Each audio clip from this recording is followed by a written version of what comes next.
But okay, we are back for the TING Open qualifier. This is a qualifying match and a qualifying round. One of these two players will join Scarlet through this particular qualifier. I'm, of course, casting with a combination of Zombie Grub and Fear Dragon. And Zombie Grub, start us off with some sweet introductions. In the bottom left, as the blue Terran, he is CM Storm's Polt.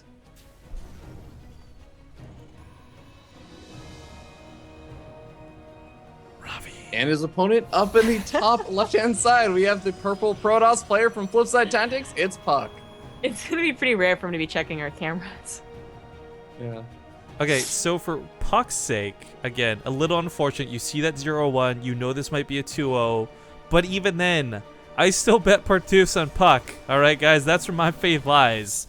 Because, that game was good. No matter how you look at that, that was still a good game. It's just very unfortunate it did kind of crumble on him at the end. And there are a lot of questions and a lot of what-ifs. What if the mothership boards of the army could have recalled? What if he had cannons down to prevent the drops? What if there were Templar for feedbacks? What if? And the nice thing about puCK that I really enjoy is, while he is a very emotional player and can sometimes get caught up in losses, he ultimately does learn from all of them, and that's what's made him one of the best players in North America. I think that's why I am really interested to see what puCK does with some of those things against like drop defense. Because one of the things that you mentioned, besides like, throwing down more photon cannons or building more pylons or on his newly taken bases, like bring in the mothership core with your army when you go for your big attack. That is definitely a possibility. Because that is another thing. Like, we didn't see it in that last game happen.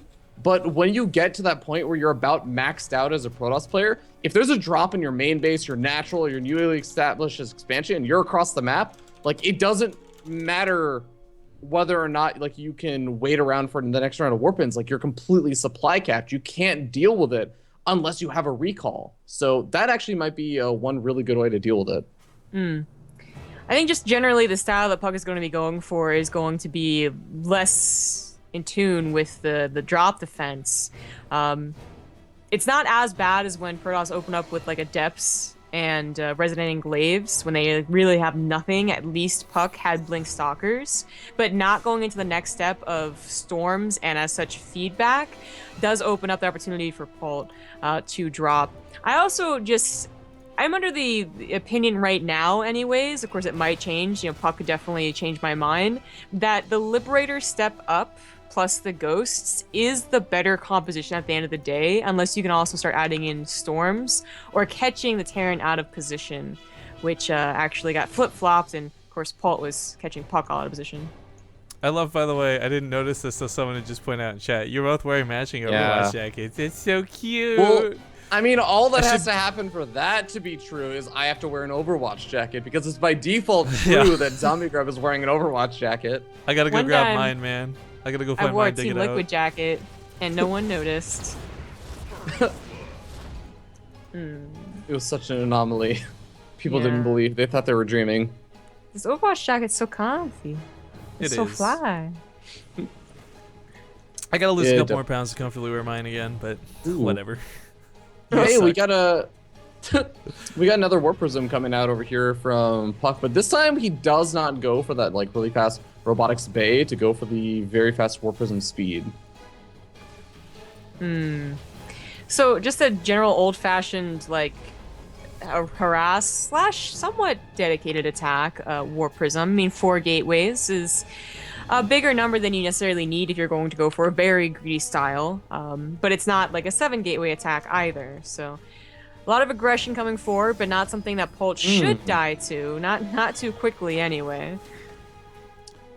And the choice to go for these Stalkers, like when I saw the Warp Prism coming out, I thought, the first 2 Stalkers there to see a little bit more map control and stuff.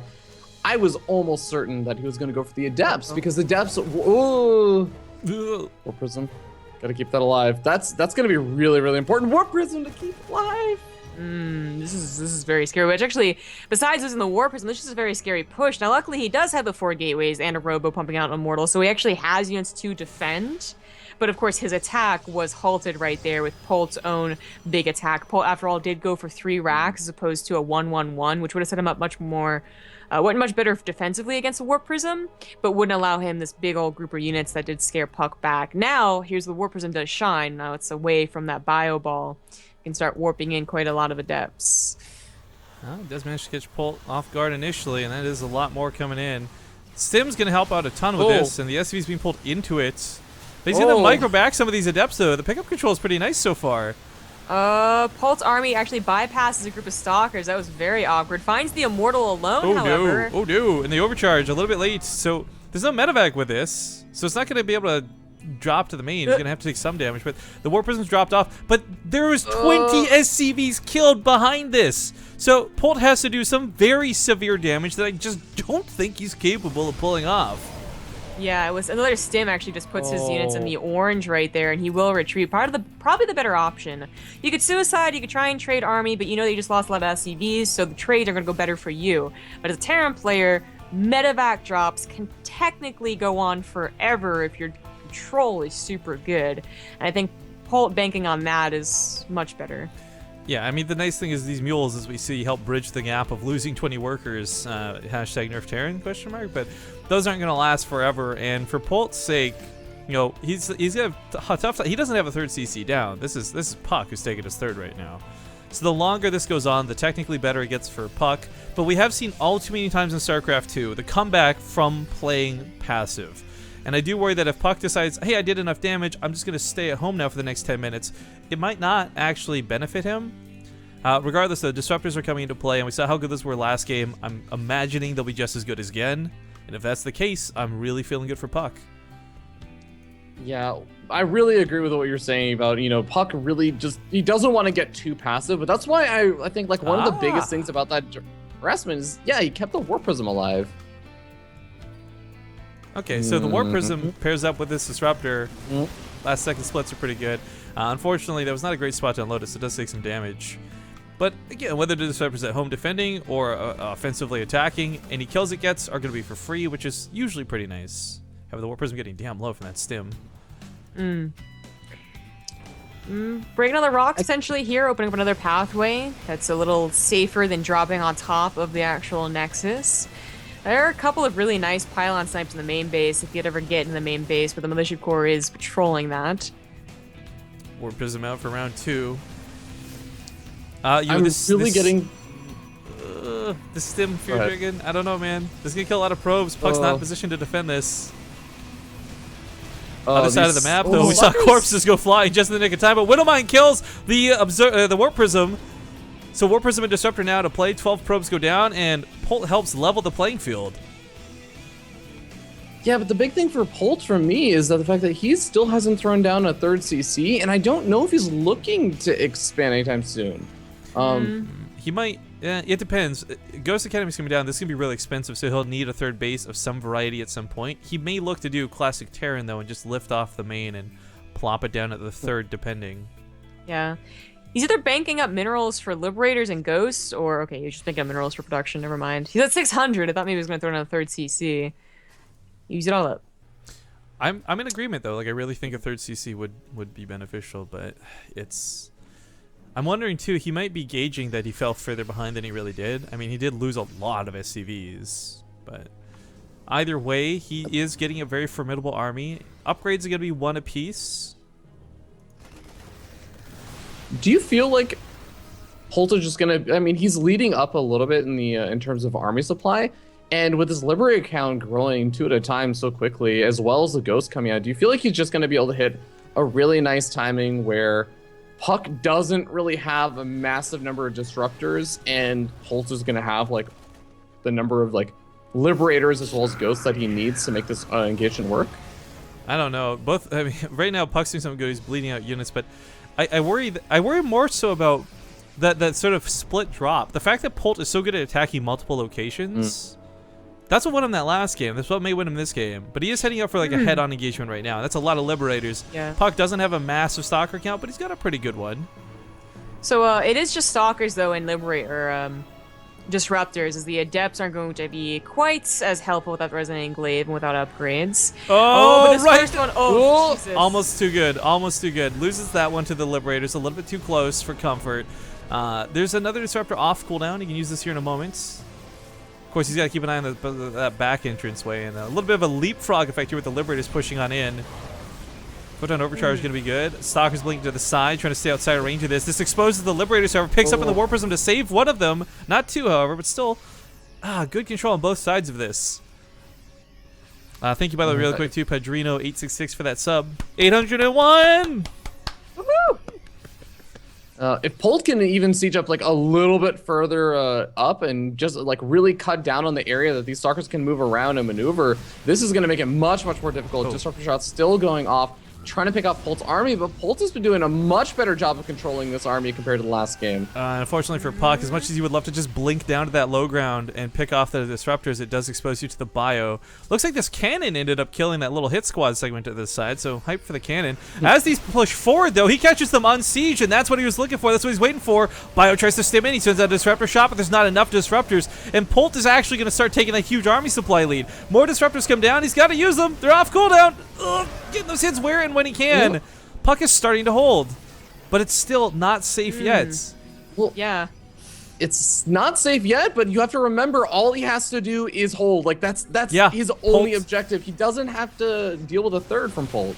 Exactly. I don't know if he's realized that or not, so hopefully he does. We're not going to see some awkward GG timing, but Widowmine's get a good shot. Disruptors hit almost nothing. Only one Liberator remains, but as you said, all he has to do is hold. Another warp and two more disruptors on the way. Yeah. Oh, they're these ones are slow gonna go down. weapons. Yeah, this one is actually going to get potentially good Oh, hits. no, Gets the most of Marauders. They go flying, but the Mothership Core falls. No more Photon Overcharges. New Disruptor pops out. No! Oh, denied! Depowered at 35 out of 36. Oh, that just might kill puCK here. This one has to get a good shot, and it gets a decent shot. Pull the probes. Pull the probes. Oh. There's only so much left over. A lot of that supply for Polt is in those medevacs, too, and the Liberators that aren't helping out right here, right now. No way for Marauders come in. Oh. But Trying to get... Bio will win out. Yeah, that Disruptor's so close to coming out. New one comes from the high ground. Again, he doesn't have to get great shots. He just has to get hits because Polt is mined out. Natural gone. Main gone. He's floating over to the third while this happens, and puCK is still mining off of his third. Once he gets to that third, though, he will have some decent mining again, and this is still a very high-pressure situation. But getting from here to there, there's going to be a gap in production, and that's where maybe puCK breaks this. And if he breaks this hard, a counterattack would be devastating. Oh, losing that disruptor would be a huge loss right now for puCK. He needs all of these disruptors alive. They're what keeping him in this game. Man, this is where you really wish you had like a Phoenix or something. He's going to pull the probes into this and hope the disruptors shoot them while he focuses down the Liberators. Oh. He's going to start pushing this back, but the Marauders are still really strong. The Stalkers can't fight in the front lines like this. New Liberators arriving in, and all of that feels like it was for naught. And puCK, he just threw away a lot to try and hold this position. Yeah, last disruptor goes down. Another one's about to pop out, but I think Polt has done it. It's up by about 30 army supply. The third of puCK still mining strong, but now Polt is mining strong off another base again. But if he gets a depths warped in over here, this shuts so much of this game down. You can only afford two for now. There's nothing at home. He's had no production. That gap in production, everything's on the front lines. He can't stop these adepts. Oh, but puCK loses the disruptor. puCK loses his disruptor at the home front, and now there's not a lot pushing Polt back. No, but you know what? All he's got to do, like, he doesn't. This natural base really doesn't matter. If he kills on the other side of the map, and he's doing a good job, he's picking up on these adepts, he's denying Marauder shots. Like, these SCVs have to stop mining. Believe it or not, guys, I still feel for puCK in this game. Polt's army still has the better chance I of don't doing like that well. In blink fact, forward. blinking forward was a bad idea. The disruptor shot's not going to get a hit. The disruptor is his only good unit. Blink Stalkers, even with +2, still do not do well against even upgradeless bio with medevacs, but they do at least have that +1. Another base is going to start mining, and the adepts are going to get cleaned up. Yo, I was going to say, there's not going to be any gas mining for a while, and normally that might be an issue. However, Polt has a bank of about 1,000, so his quote-unquote bases are covered for the time being, but he is going to have to worry about that gas at a point if he wants to keep making Liberators, Marauders, Ghosts, Medevacs, any of these gas-intense units. puCK, in the meantime, has started to bulk up a decent army once again at home. It is 1 base versus 1.5, although soon back to 1 with these adepts harassing once again. The problem is I don't think puCK knows Polt took that other base. So right now he probably thinks, I'm doing a great job shutting this down, but he does need to get something on that left side. Observer gets picked off, a little unfortunate. And there's still no great answer to these Liberators. And I don't mean chasing puCK around the map, but I mean when Polt sieges up to push forward once again. There's no Tempest using their range. There's no Phoenix picking them out of the sky. Meanwhile, those Adepts warping at home are going to be a nice addition. He's got +2 weapon upgrades. He really wants to catch this War Prism, and he's going to do it! Oh! Oh, Two Adepts did very sneak out of it, nice. however, and start heading back to the base that was mining. It is back to like straight up army fights, however, and Polt still has that bigger army supply and has done some really good splits. In fact, Yes. Puck, like his greatest strength could have been harassing, sure, but attacking while harassing, so that Polt's attention is split, so he can't split. But that time's over and done with. He knows the Warp Prism is gone. He's cleaned up the Adepts. He can focus entirely on his army now. Scan. I'm not sure if it caught this army. Okay, it did catch the army, the tail end of it, just barely to see that moving. So he positions the Liberators. Gonna start sending in the disruptor shots, but they're not gonna get the hits they want. The splits out of Polt aren't too bad. Oh, jeez. puCK is Not so too bad out of at all. juice, though. I mean, this is an army for puCK that can technically kill Polt. However, pulling that off is going to be difficult because while it is double the army supply, as you pointed out, a large portion of that is in these medevacs. The Liberators, as you said, though, have no answer, and now he's starting to try and cut off puCK from his own base, and why he doesn't cut him off from the mining base, he could cut him off from all of his production. I don't know where those Adepts came from, but they snuck around the map once again. Oh, So- go up the ramp. Oh, geez. Liberators on the ramp now. All the production, all the upgrades, all the tech for puCK's gonna go down. It's still, as weird as it is, it may not matter. puCK thinks he's won this game because of this pushback, but he really needs to get to this third. And if he gets through with the Adepts, he'll kill the SCVs. This army, okay, it's going to hold a position fantastic, but can it actually push in to kill puCK on the low ground? I'm thinking not. Because Disruptors on that ramp, the Liberators are good on the ramp. So are the Disruptors, though. So You can't stem he down can that just- ramp. He can just move the can just Liberators pick to up. kill the third, though. And he can also pick up. That's true. That is very true. I don't know. It's a This- pretty intense this- situation, and puCK still doesn't know about that base over on the left, and that's the worst part about this for him. Is absolutely the worst part about this game. Information is key in StarCraft 2, and that would be the difference. Like, I actually think, again, despite that half the army supply difference, if he figured this out a minute ago, I think he would have shut that down. I think he would have had the Adepts in there harassing, and he would have done a magnificent job winning this game. But despite having all these workers, there's no other base to fall back to. Loses all the tech, all the production in the main. What does he have down here? 2 gateways? He can only warp in Zealous right now. Yeah, that's another big problem. He finally discovers that there is that new expansion. He sends his Adepts over there, immediately trying to just stop Polt from mining. And you know, but the nice Polt's got thing the is, if army he there. shuts down this base, oh yeah. I think I was definitely hyping for puCK for a little bit there, but it doesn't look like he's gonna do this anymore. His supply block too on top of this is the worst part, losing all those pylons. So Polt, a little bit of chicken / standoff in the main, but as he builds up the other army down here to the south, this will be eventually what pushes in and kills the base, even if he can't actually get down with this army. No, puCK's. Oh god, he might end up losing the Motion Core too, which would kind of suck. But well, I guess there is this awkward standoff where right now Polt doesn't feel safe or comfortable trying to pick up in I his don't blame medevacs to him. move up. This, like the Stalkers could blink in to snipe him off. The Photon Overcharge is ridiculously strong. It's not something you want to risk, I guess. Yeah. But he doesn't need to right now because he's mining on a better base than puCK is. And he's also going to be able to deny one of the gas geysers for puCK. And this is a one-base Protoss that only gets to mine from one gas geyser. Yeah, no Stargate, no nothing. He's just gonna look. I guess he's gonna go try and base trade this. Leave the Disruptors at home. Not a bad choice, but I don't think, even with these weapon upgrades being advantageous for puCK, he doesn't have the armor that wrecks Terra, and he gets concaved on. Oh. GG. GG.